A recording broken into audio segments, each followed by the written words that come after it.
Selamat datang di channel Kang Pah. Di video ini Kang Pah akan membagikan tutorial cara mengetahui siapa yang sudah unfollow TikTok kita.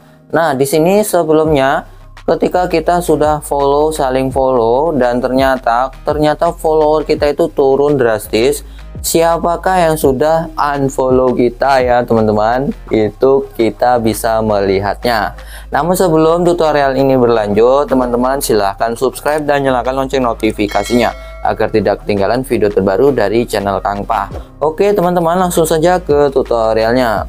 Di sini pertama-tama teman-teman buka aplikasi TikToknya, dan untuk melihat teman kita yang sudah kita saling follow ikut mengikuti, kalian bisa klik icon profil seperti ini, kemudian pilih mengikuti.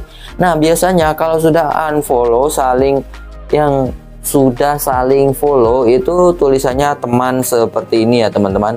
Tuh ada teman, dan di sini teman-teman bagi orang yang sudah unfollow kita itu biasanya tulisannya mengikuti ya.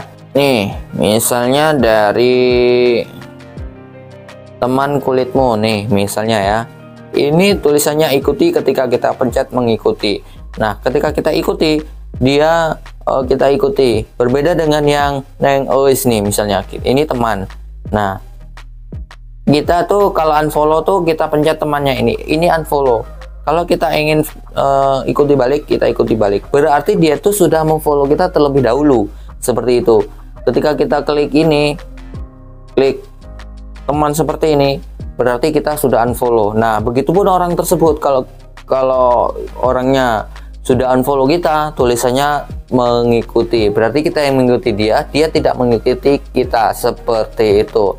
Berarti dia sudah unfollow kita. Yang tulisannya mengikuti ini berarti orang yang sudah unfollow akun TikTok kita ya teman-teman, dengan syarat, dengan kepastian kalau kalian memang sebelumnya sudah pernah saling follow seperti itu, berarti menjadi teman di akun TikTok kita. Nah, ternyata dia unfollow, maka tulisannya mengikuti seperti ini.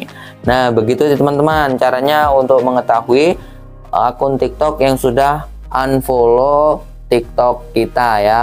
Jadi caranya sangat mudah sekali. Semoga tutorial ini bermanfaat. Jangan lupa like, comment, dan subscribe. Terima kasih.